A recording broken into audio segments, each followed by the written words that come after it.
الرحمن الرحيم الحمد لله رب العالمين والصلاة والسلام على رسول الله صلى الله عليه وسلم. Assalamu alaikum wa rahmatullahi wa barakatuh. Welcome everyone. You're joining us on a very special occasion, alhamdulillah. We have with us an amazing online book launch titled Islam and the Arab Revolutions, and we'll get into that in just a few moments. But I'd like to give you first and foremost a warm welcome to the Islamic Literary Society. As you know, you've been following us. We've been conducting interviews, speaking to authors, doing book reviews, holding book clubs, and various other activities. And the Islamic Literary Society was founded in 2019 with the aim of promoting, fostering, and developing a heightened appreciation of authors and literary works of classical and contemporary scholarship. And we've been doing that through a number of different ways. So first and foremost, I recommend and I encourage everyone, inshallah ta'ala, to go to our website. In there, you'll find lots of things, our videos, our reviews, and most importantly, there's a section there on membership. So if you join up, all you got to do is give us your name and your email, join us, become a member, and you get some privileges. You get access to material that the others don't. So do join us on the Islamic Society and take great benefit from that. So let's start our session. Inshallah, today we have a unique session and we are going to be discussing an amazing book. And the author of this book, really, subhanAllah, the introduction to the author is going to be a long one, but we'll try to keep it brief. So we have with us Usama al-Azhari, who's read his BA in Arabic and Islamic Studies at the University of Oxford, and his MA and PhD in Near Eastern Studies at Princeton University. Alongside his university career, he also pursued Islamic studies in seminary settings in which he has also subsequently taught. He has traveled around extensively throughout the Middle East, living for 5 years in the region, and he is also an enthusiastic teacher who is very eager to support the formation of research scholars and always welcome students with such aspirations to get in touch with him and to work with him. So without any further delay, I'd like to give a warm welcome to our respected guest. Let's bring you in, inshallah. We have with us Usama al-Azami. Assalamu alaikum wa rahmatullah. Wa alaikum salam wa rahmatullahi wa barakatuh. I hope you can see me clearly. So I'm going to share my screen very quickly, inshallah, just for the slides that I'll be using for this session, inshallah. And I'm happy to present, I think, for about 35 minutes. Was that the sort of... Sure. Yeah, go ahead. And the people can see and hear you as well. So you're free to go ahead. Yeah. Okay. So Bismillah ar-Rahman ar-Rahim. Assalamu alaikum and Jazakumullah khair, Brother Junaid. And I should also thank Brother Abdul Hayy. I think you work together at the Islamic Literary Society for getting in touch with me, and like actually quite early in the day when it came to my publication. So this is a book which I should say I've not actually got a physical copy yet.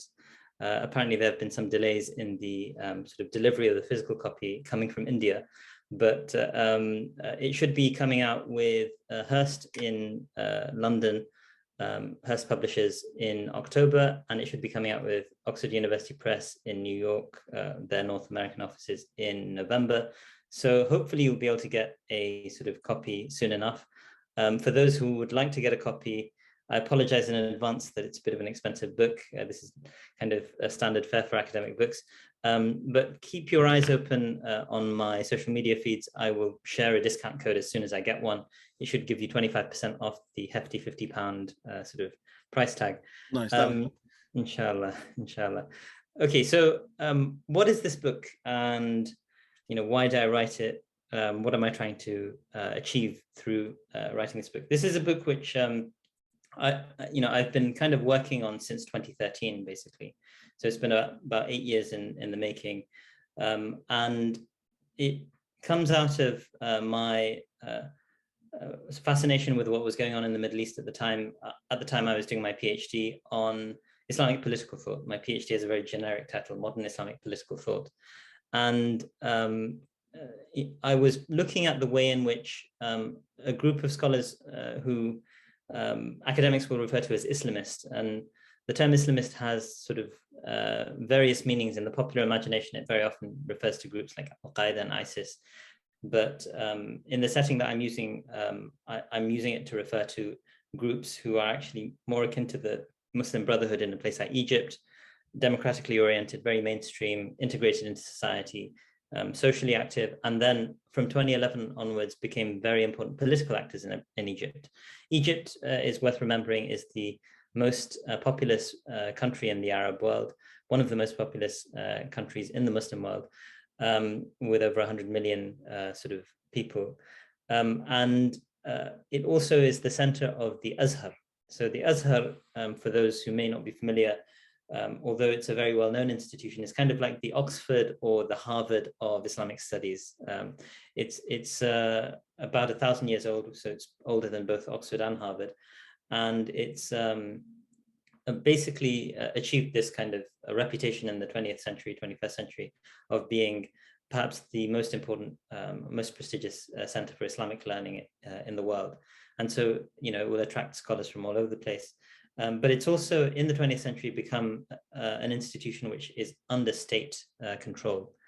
And so a consequence of this is that it's also effectively a part of the modern Egyptian state, and it's affected by its politics. So the Azhar in 2013 was actually involved in the Egyptian coup in some level. And so in order to get to that stage of my talk, I'm going to actually backtrack and introduce a lot of the players. So this is the cover of my book. As I say, it's coming out next month, inshallah, Islam and the Arab Revolutions. And I'm first going to introduce 5 scholars who are kind of the major dramatist persona, or the major sort of players.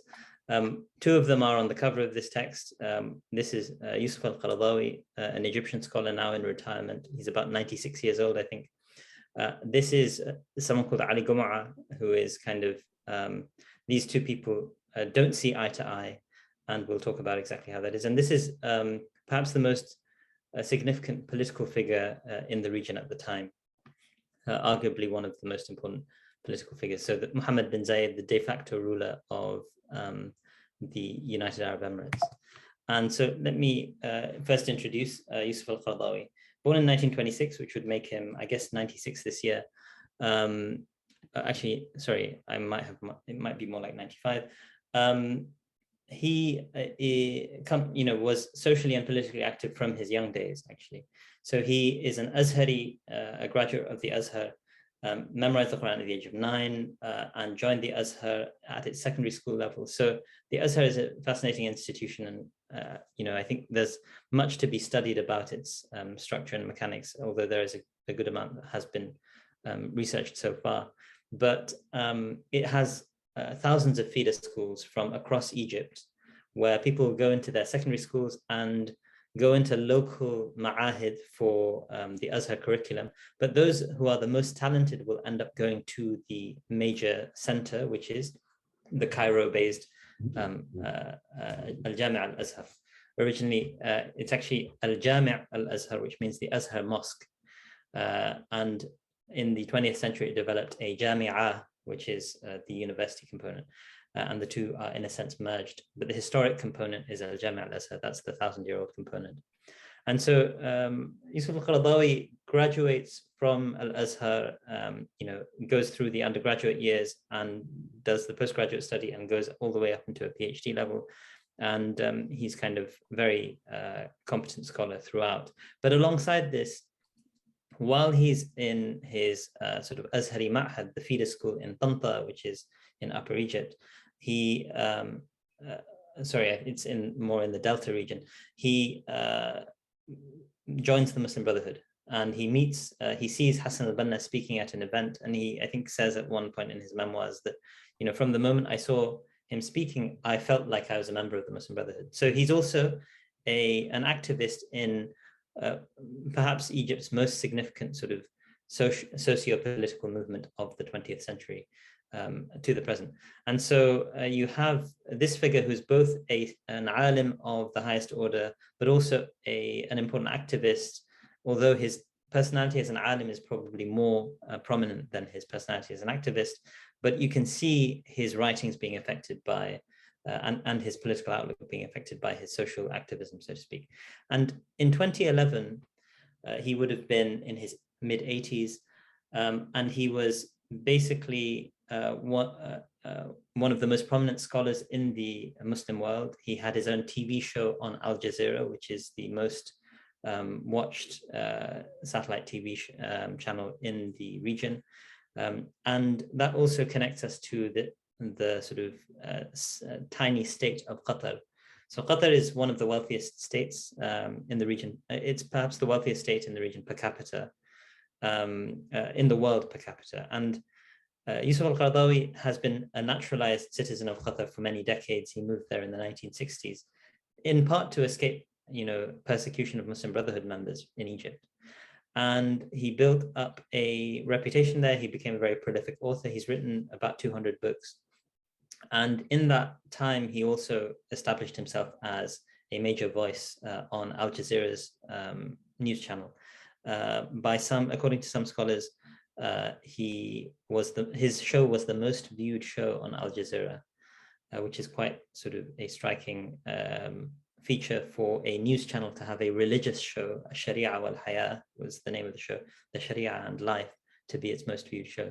And he used that platform that he had on Al Jazeera to vigorously advocate for the Arab revolutions in early 2011, what was then called the Arab Spring.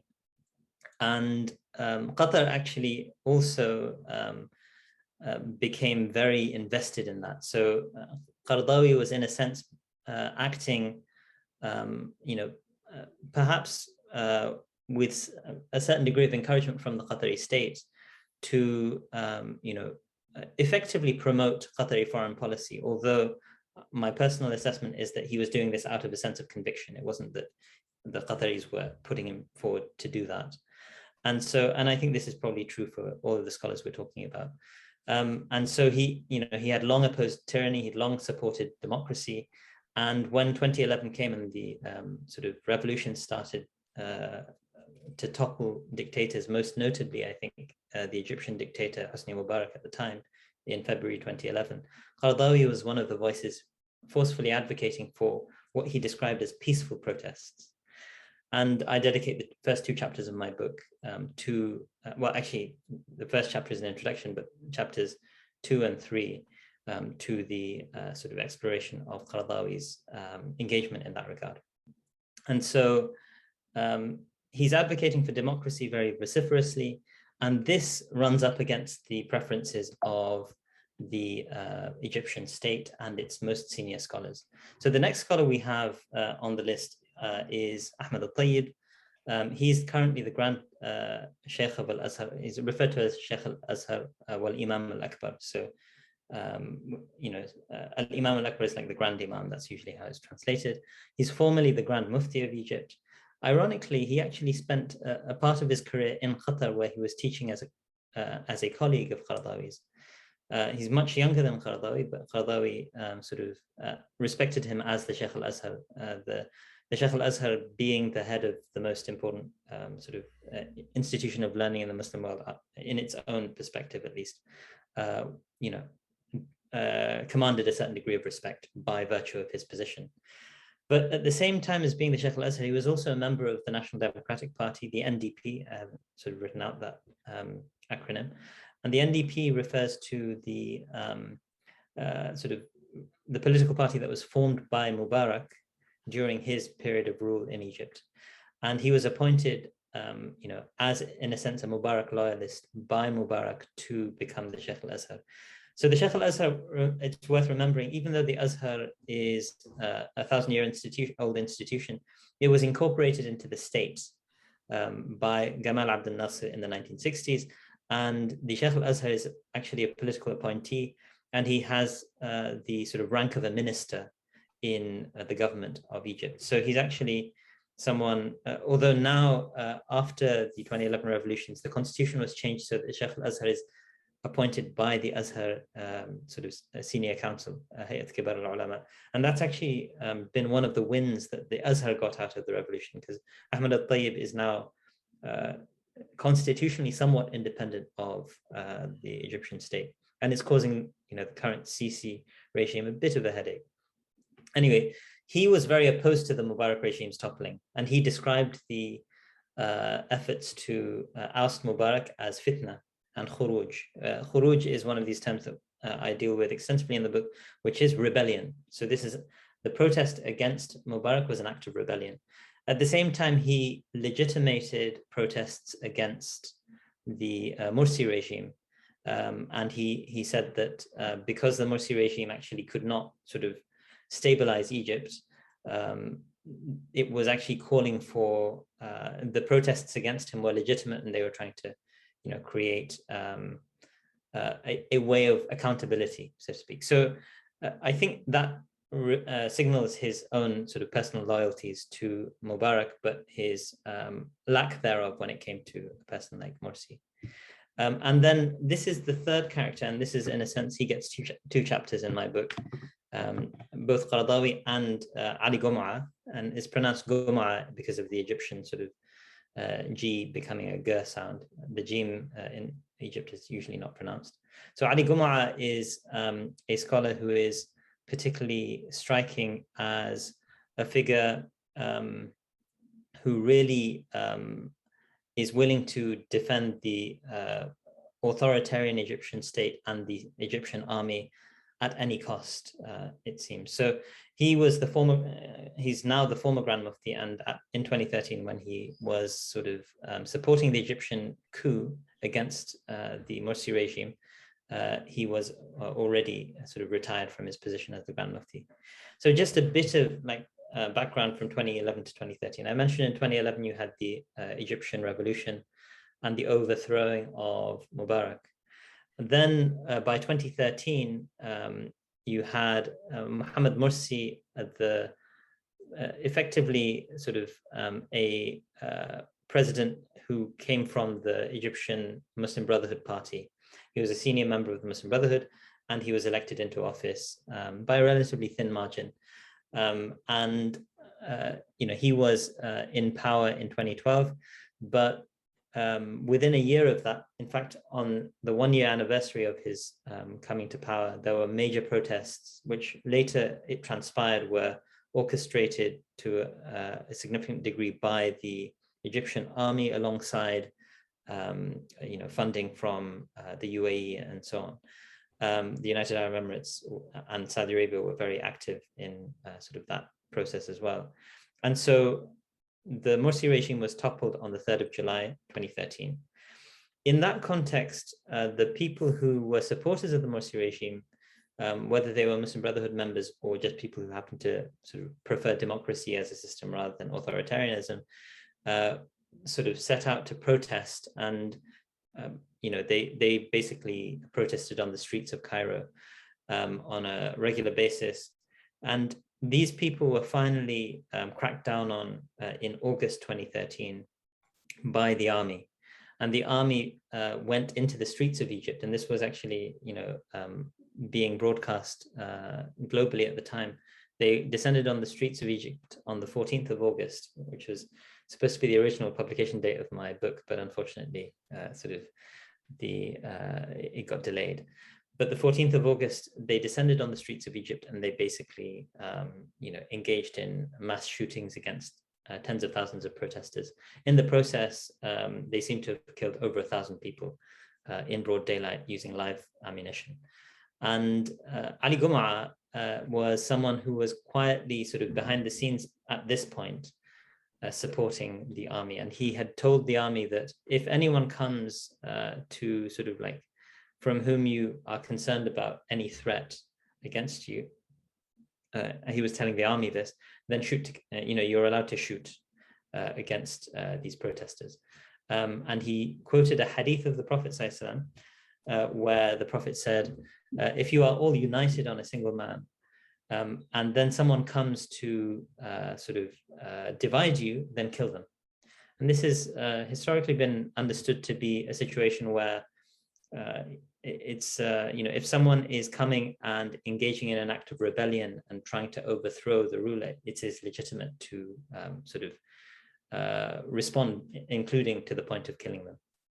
So Gomaa actually kind of ironically inverted the meaning of this, because in a sense there was already a ruler, That was Mohammed Morsi, and he had been overthrown, but now he was saying, actually, the new ruler, President Sisi, who had at that point been in power for about a month, was the person around whom the entire Egyptian population was united.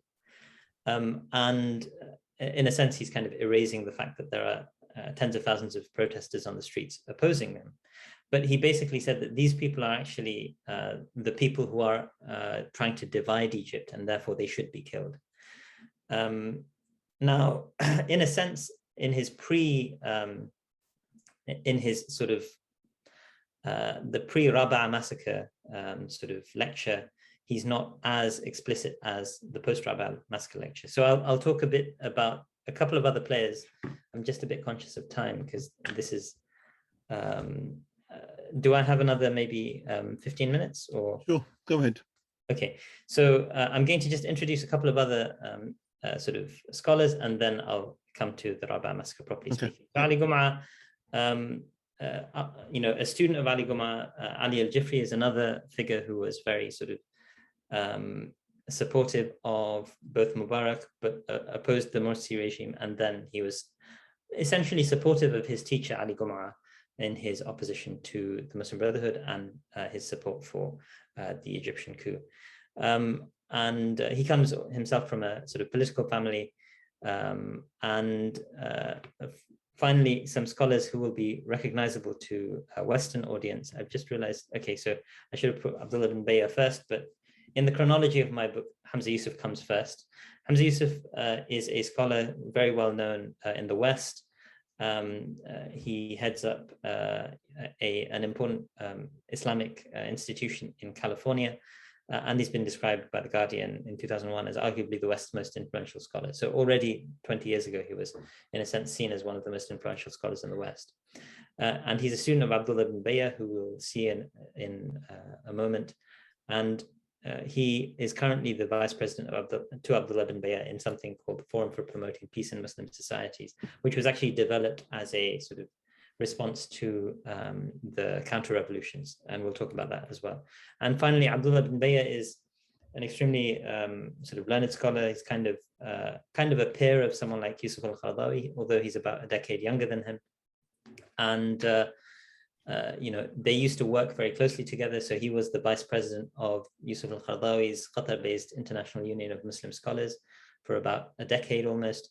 But he resigns just after the Rabaa massacre. And at the point that the Rabaa massacre took place, basically the International Union of Muslim Scholars, headed by Qaradawi, was very vociferously criticizing the Egyptian coup regime and saying that they wanted to reinstate President Morsi, who had been rightfully elected, and so on. Now, as I say, Abdullah bin Bayyah resigns. This picture is kind of deliberate because there's a picture after he's become the sort of a scholar based in the UAE. This is Mohammed bin Zayed, the head of the UAE, the de facto ruler, kissing the head of Abdullah bin Bayyah. And in a sense, you know, there's a kind of mutual reinforcement of their legitimation, in a sense. So, you know, the scholar is being given this role by the head of state, but the head of state is showing a kind of deference to the scholar. And so, you know, as a consequence of this, the Rabaa massacre, he goes and joins the UAE. There's an excellent book on this by David Warren. We can talk about it in the Q&A if there's interest. And you know, I just wanted to highlight this, is something I've already signaled, but the fact that the UAE and Saudi Arabia and Egypt were kind of on one side, and Qatar was kind of, to a certain extent, Turkey was also sort of supportive of the Qatari stance, but the Qataris were on another side.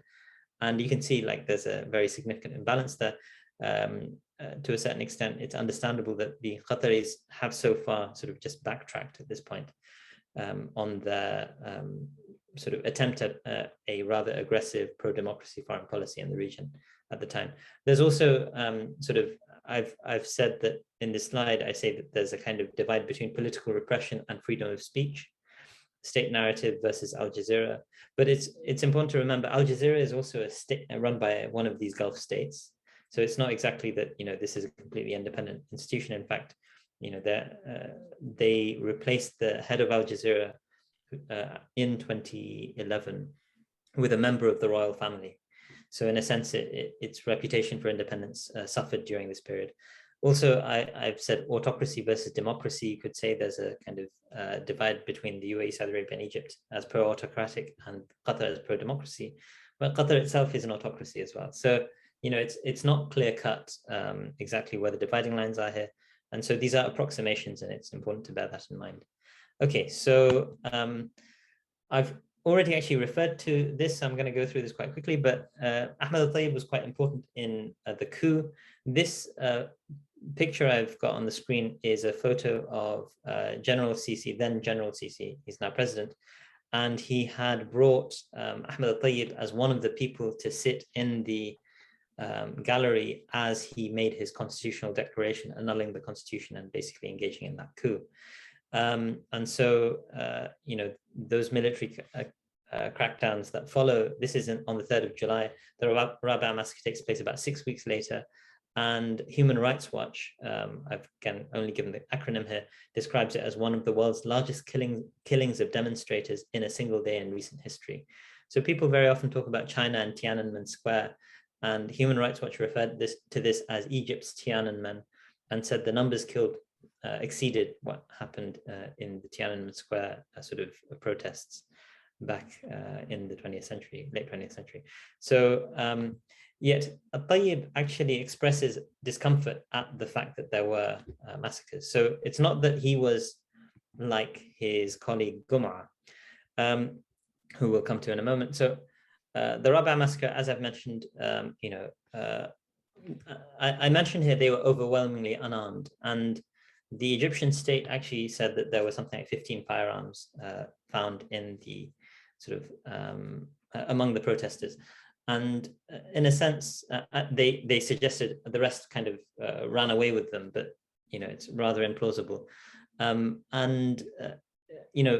By some counts, there were as many as, I think, 40 to 80,000 people protesting at any given time. I think on the day of the Rabaa massacre, there may have been like 20,000 plus.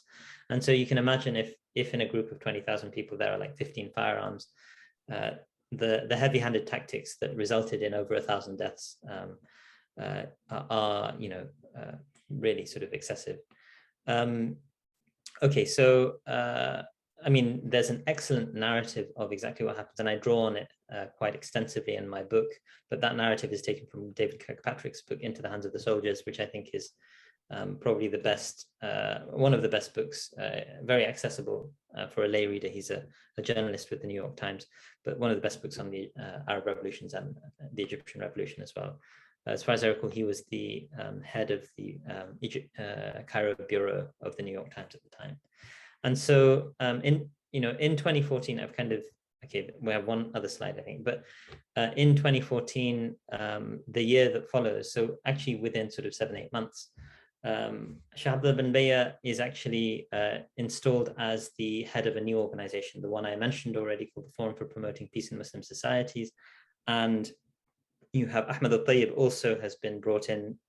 These are both at the UAE, involved in something called the Muslim Council for Elders. And Abdullah bin Bayyah, in his March inaugural speech, mentions in this context, and this is just a few months after Rabaa, he says that democracy in regions that in places that are not ready for it are essentially calls for democracy are essentially a call for war. And so it's an interesting sort of argument. He's basically saying that we shouldn't be calling for democracy because it's a destabilizing factor in the region. I mean, that's also the language of Hamza Yusuf, describing democracy as a destabilizing factor. And, Abdullah bin Bayyah's argument is that there are too many sort of fundamental differences in the region, and people, when they have disagreements, they're going to go to war. But I find that quite ironic, and I'm happy to discuss that. But my main objection to that is that the war is actually being fought by his sponsors, primarily the UAE. He also lives in Saudi Arabia some of the time. So the UAE and Saudi Arabia are engaged in very sort of like vigorous counter-revolutionary instigation and And so it's sort of in that sort of argument ignores the fact that he's also participating in that war while condemning the war, so to speak. Yeah. And I think those issues they loom large in this entire situation. Okay, I actually had another slide, but it seems to have disappeared. Okay, I had a slide about, oh, there we are. So I don't know how I missed that. So that should have come. So this is, I mean, I'm borrowing this from another website. I didn't make this graphic myself, but this was kind of the reputation of Gomaa at the time. So Ali Gomaa is a fascinating figure because he's actually a very learned scholar. And he was seen as kind of like this high-flying figure in Egyptian intellectual life among the ulama. You know, some people argue that after he became the Grand Mufti, and this is a sort of narrative that I have, I believe in chapter 8 of my book, that Ahmad Raisuni basically says that I heard from the students of Ali Gomaa that, you know, since he became the Grand Mufti in 2003, he has longed to become the Sheikh al-Azhar. The Sheikh al-Azhar is the most prestigious role in the Egyptian scholarly establishment. And, you know, that ambition has really sort of driven him primarily. So, you know, it's an interesting argument. He basically, you know, Ahmad Raisuni, who says in that sort of like discussion, which I draw on, that I long considered Ali Gomaa a friend. But, you know, this change overcame him, especially after he began to aspire to become the Grand Mufti, because he saw dreams in which he was, you know, to become the Grand Mufti or something. It's now, you know, I haven't verified these things independently, but Ahmad Raisuni is a very sort of respected scholar, a Moroccan scholar who's actually currently, after al-Qaradawi retired from the International Union of Muslim Scholars, Ahmad Raisuni is now the head of the International Union. And so, you know, perhaps there's something to that. But as a consequence of ambition, arguably, you know, he basically, after the Rabaa massacre, he, I think 4 days now, I've got the chronology written explicitly in my book.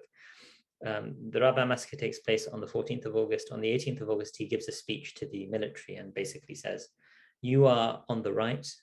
And, you know, if anyone confronts you, just shoot to kill. He literally uses that phrase. And this is after the military has killed, you know, hundreds, perhaps even thousands of people. The Muslim Brotherhood claimed that 2,500 people had been killed in the Rabaa massacre. But, and I discussed some of these numbers in my book as well. But there's no question that, like, he was at this point vociferously supporting the sort of massacre that had been taking place. And, you know, it's quite striking to come from a scholarly voice like this, who there's no question about, you know, his being very accomplished as an Islamic scholar. But it created a great deal of disillusionment as well among sort of Muslims, I think, including beyond the region when it came to Ali Gomaa's stances. So I seem to have skipped this initially, but I want to now go to the conclusions. And I was just saying that, so in the conclusion of my book, and this is written as an academic book, and so, you know, the Islamic Literary Society, mashallah, does a lot of community outreach as well. So I expect I've got a bit of a mixed audience, but I think that in a sense, what we have is a complicated picture that emerges. And in my conclusion, the conclusion is the more academic sort of side of, you know, I've written an academic book which is kind of outlining the history. I have an epilogue as well, which reflects, because I also, you know, studied with the ulama and I teach in those sorts of contexts, as has been mentioned. And I reflect as an alim, so to speak, working within these traditions, as someone who would consider myself as being a student of many of the scholars that I'm talking about here. What does it mean for the moral standing of the ulama, right? So I reflect on that in the epilogue, but just on a concluding note, in a sense, when you have something like the Islamic tradition, if people are determined enough, they can sort of develop arguments to justify whatever they want, drawing on the Quran and the Sunnah. This goes back to something that Ali radiallahu anhu said, that there's no sort of deviant group among the believers. I can't remember the exact phrasing, but except that they draw on the Quran. Like they will all sort of like draw on the teachings to justify their sort of misguidance in a sense. And I think that that's from a believer's perspective, that's a good way of thinking about this, that the Islamic tradition can be used in various ways, but we need to try and get rid of these ulterior motives from ourselves when reading these to the extent that we can, to realize actually, we can't justify, for example, mass murder on the basis of Quran and Sunnah, as someone like Gomaa did, in my estimation, quite explicitly. And so just at the same time, on a more positive note,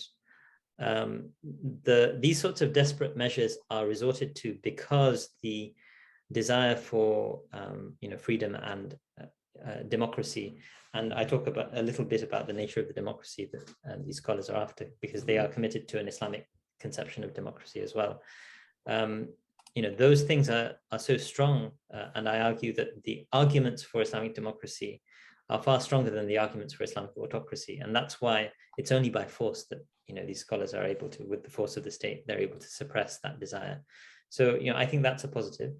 And I hope that's a useful sort of summary of my book, inshallah. Yeah, mashallah, amazing. I just like all the others who are watching, got lots of questions. Respected listeners, this is your opportunity to ask the questions. I'm sure you've got many questions. Very controversial topic, very interesting topic, and the author has mentioned key figures, and I've seen people's eyebrows raised. So let's have a look what question is. So the first question we have here is, besides, you can see this on the chat as well, besides documenting the division between the pro-democracy and pro-autocracy scholars and how this played out during the Arab Spring, does your book address deeper philosophical issues relating to Islamic political theory? Excellent question. Okay, so this is from Nassim. Jazakallah khair, Nassim, for asking a very thoughtful question. So I have spent most of my time documenting, as you say, the division. When it comes to the sort of philosophical questions, my book kind of tangentially addresses some of them throughout the text, because I'm looking very specifically at the sort of evidence that is being marshaled by these scholars. What sort of arguments are they making for their respective positions? And so, and I don't necessarily sort of set them up against each other in a very explicit way to say that, and this is the cogency of this one, and this is the cogency of the other, etc. Partly because of want of space. My book is almost 400 pages, and I think I am kind of planning to do a follow-up that thinks very specifically about those sorts of questions.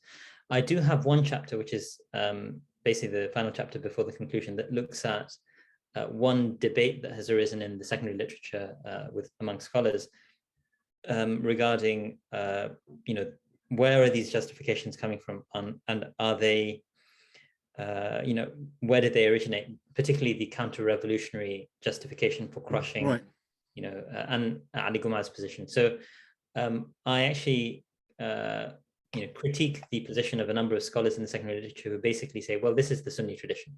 This is what Sunnism says, that when it comes to a ruler, you have to render obedience. And I haven't gone very systematically to explore, because I really think a topic like that actually deserves a book unto itself. And I am very interested in some of these topics, but drawing on the secondary literature, I think there's more than enough material in the secondary literature to say that actually, no, the Sunni tradition doesn't say that, you have to support the ruler no matter what they do.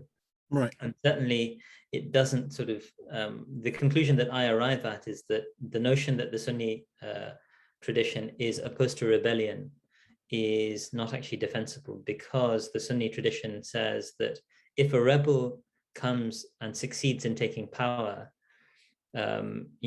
they should be rendered obedience. And they say so for pragmatic reasons, meaning you want to preserve the order to the extent that is possible. Now, I think that there are actually good reasons historically for that position. And a lot of people have criticized the Sunni tradition for having that position. But these same people will say, well, oh, the Sunnis don't permit rebellion against an oppressive ruler. Actually, no, the Sunni tradition says if a rebellion succeeds, you have to render obedience. That's actually, in an indirect way, that's encouragement for rebellion, right? So, I mean, it's not so clear cut, because the Sunni tradition, the juristic tradition is a legal tradition, and legal traditions, the fiqh tradition I'm talking about, legal traditions are primarily interested in limiting disputes and preventing unrest and things like that. So limiting disputes is done by having a kind of legal order in place. When you are in a state of rebellion, that's an uprooting of the legal order to begin with. And this is why the move by al-Mawardi, which I kind of refer to in chapter 9, in al-Ahkam al-Sultaniyya, which has been criticized by some early scholars, but now it's recognized as actually perfectly reasonable given the circumstances. The move by al-Mawardi to say that actually, even though the caliph's authority has been usurped by the sultan, the affirmation of the sultan's authority by the caliph is legitimate, because it preserves the legal order, and the legal order is actually in the hands of the ulama in those sorts of historical contexts. And so, it doesn't really matter in that particular context who's the head of state in a sense, because the ulama are in control of the public sphere, or at least are the most important figure, force within the public sphere. The Sharia, the rule of law, is conducted by the Sharia, and the Sharia is really the inheritance of the ulama. It's their debates that informs what is and isn't allowed.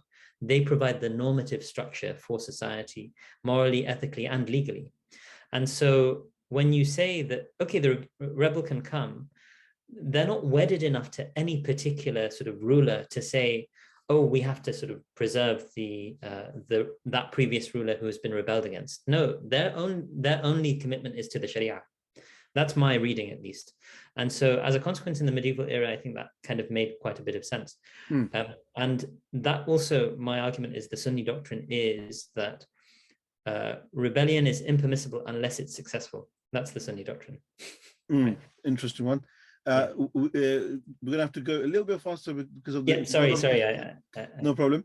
So we've got another question. This is from Anonymous. I couldn't understand an important issue. So bin Bayyah is supporting Sisi, ? Moreover, Hamza Yusuf is his student. What does that imply? So bin Bayyah hasn't ever actually explicitly said he supports Sisi. So, Sheikh bin Bayyah is someone who's very careful with his words, in my estimation.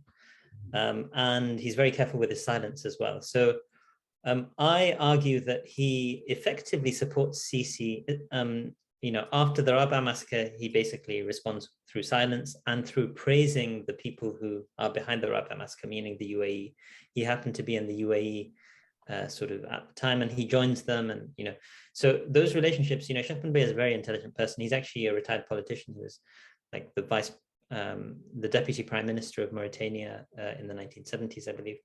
And so he's someone who's in a sense, more than Qaradawi, informed of the space of politics.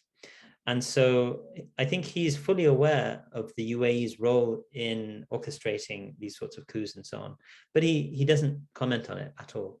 He stays silent. In fact, his one of the points that I argue in my book, and I have to do more reading in bin Bayyah's writings to really make the case for this, but I argue that he effectively is saying that the ulama have to cede the public sphere as a realm of moral authority to the ruler and not question the ruler's decisions in that, because the ruler has access to information that the ulama do not have access to.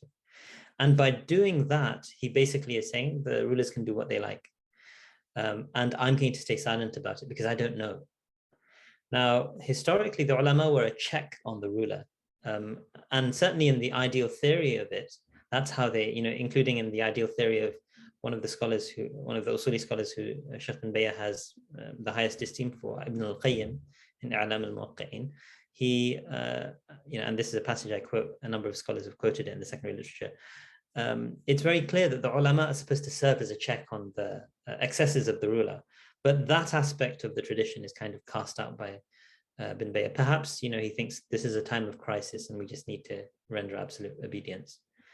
And he kind of seems to paint a picture that, otherwise the result is things like terrorism, right? So terrorism is one of those boogeyman's. Can I add a question to that? Do we not then find that there's a contradiction in their stances? Because when Hosni Mubarak was in power, they were promoting one version of Islam, and then when Mursi was in power, they were promoting another version of, encouraging people to be rebellions. And then when Sisi took power, now they're asking people to completely submit and be silent. So how can we take any of them seriously? So I have to make a distinction between the various scholars here, because they have different stances, right? So Ali Gomaa, that is certainly true for Ali Gomaa. It's largely true for Ahmad al-Tayyib. Bin Bayyah doesn't comment on sort of the Egyptian revolution at all, to my knowledge. He makes very elusive, like he alludes to it very indirectly, but they can't be attributed to him as comments. Hamza Yusuf actually supports the ouster of Mubarak in 2011. And this is, Hamza Yusuf kind of goes through this radical shift. And one of the things I argue is that his support for the ouster of Mubarak in 2011 is out of character for him, because he's, actually in his prior writings and arguably his prior statements, though I have to more systematically study them, he has been kind of anti-democratic in his orientation and certainly pro-monarchical. So he really thinks, he says very explicitly, my favorite form of government is a constitutional monarchy. But we have a constitutional monarchy in Britain. He doesn't like this type, because what he says is, because in a monarchy, the head of state has power to make decisive decisions. The Queen can't do anything in this country without the say-so of the Prime Minister. And she has to kind of, according to our constitutional norms, approve anything that the Prime Minister does, right? Regardless of whether or not, even though, she is the head of state and therefore she has that role to play, but she isn't powerful. That's not the sort of constitutional monarchy that Hamza Yusuf is talking about. He's saying that in times of crisis, the head of state needs to make decisive decisions, and therefore, my favorite type of government is constitutional monarchy. He's opposed to democracy. And a follow from that, another question is that, seeing that the scholars can, especially those that are mentioned or the ones you mentioned, are not consistent, when being of the highest order of scholarship, when they do involve themselves in politics, either they make huge blunders, or one can argue there is a level of hypocrisy being shown. Should scholars abstain from being involved in politics and just stick to scholarly work and leave politicians to do what they've got to do? And if they do that, are we then effectively promoting a secular version of Islam? It's a very, very sort of like challenging question in a sense. And, so I'm a student of Sheikh Muhammad Akram Nadwi, whose perspective actually is more or less, scholars should stay away from politics. It's just not, it's not worth the harm it causes. And I have sort of an ongoing discussion with him periodically where I strongly disagree with that. And Sheikh Akram, Hafidhahullah, he's very sort of like open-minded scholar. It's the sort of scholar that you kind of read about in the classical texts, where they're engaging their students and not saying, this is my view, you have to accept it. Like, he's very opposed to that sort of perspective. But I actually think that you're right, that there's that risk of, well, then you're just basically ceding, you're handing over politics to the most unscrupulous people. And I don't think the answer is that. I don't think the answer is, for mercenary scholars to be in charge. I think to a certain extent, mercenary scholars go into this because, responsible scholars have abdicated their responsibility some of the time, not all of the time. The other thing is, it's very often very difficult when you have such, amoral or immoral rulers to, for a scholar to speak up. A scholar is a voice, and they, in a sense, the greatest of the shuhada, the hadith says, say the shuhada Hamza ibn Abdul Muttalib wa rajulun qama ila sultanin ja'in fa'amarahu wa nahahu faqatala. The greatest shaheed is Hamza ibn Abdul Muttalib, and a man who stands up to a unjust authority, an unjust tyrant, and commands him and forbids him, and he's killed for it. And so, in a sense, that's a high maqam, right? That's a very high rank. But at the same time, it's not something which is a requirement. And the ulama, I think, there's difference of opinion. Ahmad ibn Hanbal, who's this great scholar who, in a sense, stood up to the tyranny of al-Ma'mun, even though he recognized that obedience to the ruler is an obligation, but he still did not accept al-Ma'mun trying to institute a incorrect doctrinal point about the createdness of the Quran.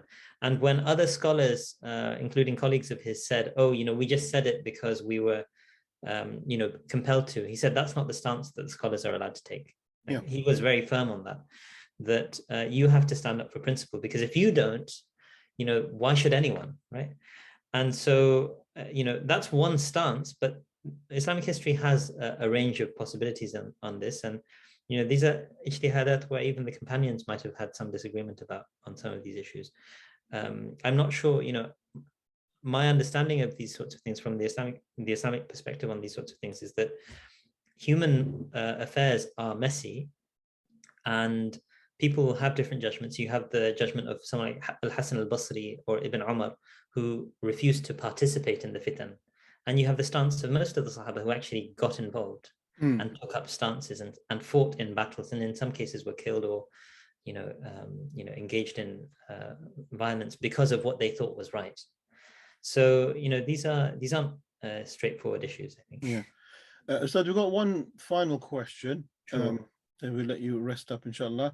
The question: do you think people like bin Bayyah and Hamza Yusuf are creating a kind of Islam that is Eurocentric? That's a very interesting one. I mean, actually, to be honest, the earlier question, I don't know if I finished the entire point that, Hamza Yusuf is, I didn't talk much about Hamza Yusuf, like how do we understand his support for Sisi? And Hamza Yusuf, again, is not necessarily, has never been explicit supporting Sisi. But one of the points that I make in my book, and I'll come to this Eurocentric question in a sec, is that in a sense, when bin Bayyah in March 2014, so within a few months of the Rabaa massacre, is now emphasizing obedience to the ruler, he's basically talking about Sisi, not Morsi, right? Like he wasn't there when Morsi was in power and saying, you have to obey the ruler, right?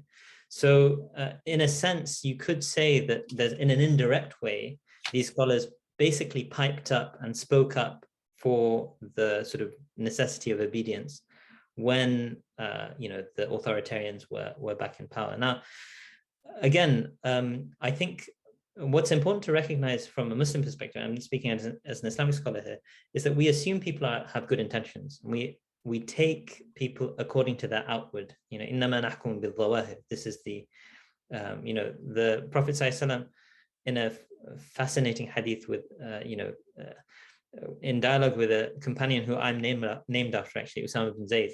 So Usama bin Zayd, in the midst of battle, and in some of the riwayat of this hadith, it says that he was fighting against someone who had killed several Muslims in battle, and then he finally got to him, and then that person said, "Ashhadu an la ilaha illallah, ashhadu anna Muhammadan Rasulullah." He, ostensibly converted to Islam, and this person's already killed several people, and he's like, this is obviously doing it just for show. That's Usama bin Zayd's assessment. In fact, some of the commentators say that really does seem to be the case. And the Prophet ﷺ didn't let him hear the end of it. He said, how could you kill someone who said La ilaha illallah? What are you going to do on Yawm al-Qiyamah when La ilaha illallah comes, right? And Usama was basically saying, look, I wished I hadn't become Muslim until that day, because he was so sort of like distraught by the Prophet ﷺ's anger at that. So the idea of assuming people's sincerity and taking them on their outward, the Prophet said, did you cut their hearts open and check, what was going on in there, is extremely important as an Islamic principle. So I'm not questioning the sincerity of any of these scholars, even the people I think, like to a certain extent, I'm like, Ali Gomaa is going on another level, right? And so that's kind of crazy what he's doing. But at the same time, I think, what's interesting about people like bin Bayyah and Hamza Yusuf is they must be thinking that at the end of the day, authoritarianism is better than the instability of democracy. They genuinely are committed to that doctrine. That's my assessment. And I do think it is a kind of secularizing of the political tradition. It's not particularly different to the way in which political traditions have been secularized over the colonial period. It's a reinforcement of that reality through Islamic legitimation. I think that's, to a certain extent, in my view, bin Bayyah's attempts at reinforcing that is one of the most damaging components of this. That's what I would think. He obviously would disagree with me. And if you're saying, it's kind of Eurocentric in the sense that it's kind of secularizing, and secularism is a kind of Eurocentric concept in my view, then yes, I would agree with that. Okay. If anybody else has any questions, feel free to drop your questions. If not, Sheikh, just another point on that. When you mentioned about Hamza Yusuf and bin Bayyah, and that they were silent or neutral on the activities of what's taking place in Egypt. That's a very positive outlook on those two. Sure. Knowing that the UAE, they're supporters of the UAE, and the UAE were the prime funders of the downfall of Morsi. Right. So it's really optimistic to assume that they were neutral.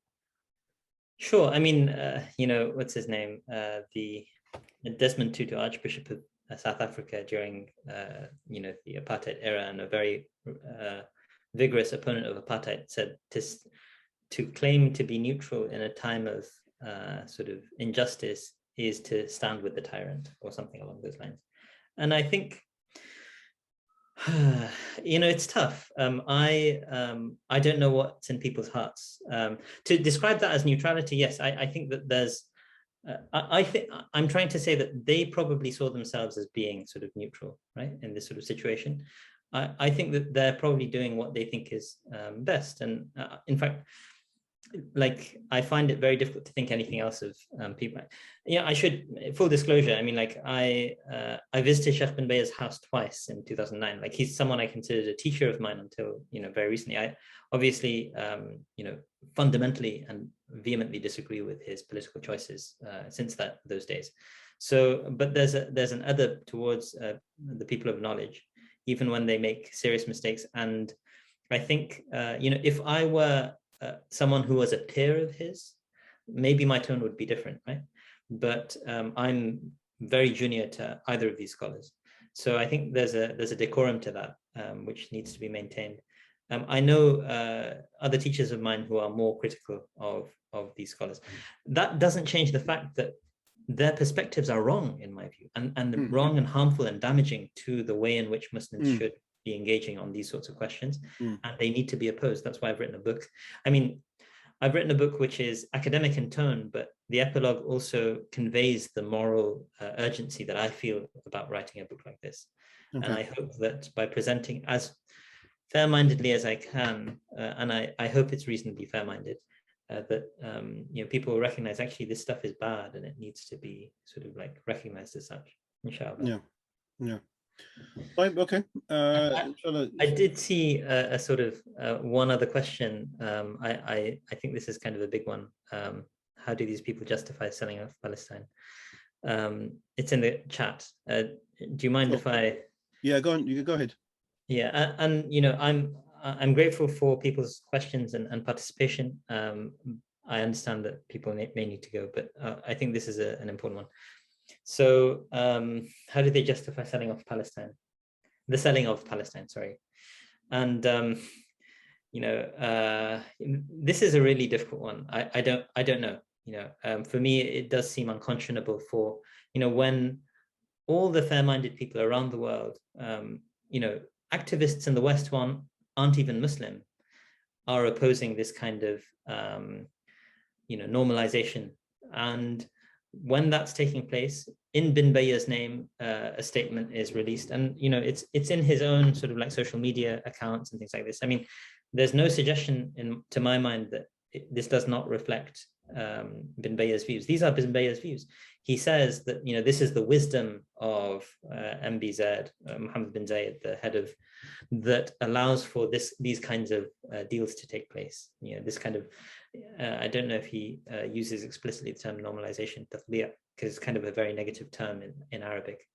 But so that's you're basically legitimating a colonial project. This is referred to as settler colonialism in the academic literature. Very, very sort of widespread. Everyone recognizes that as an official term. And you're legitimating not just any old colonialism, but colonialism of the third most sacred place on the planet for Muslims. And so, and the injustice and the violence. And what's really fascinating is when that sort of normalization is taking place, you know, they have the audacity to say something like, this is the wisdom of MBZ. But when there's violence and, you know, we just had a war that killed hundreds, and, you know, I can't remember the exact death toll, but like just a few months ago, and everyone was absolutely horrified at the violence of the Israelis. In fact, the Associated Press was more critical of Israel than Abdullah bin Bayyah and Hamza Yusuf, right?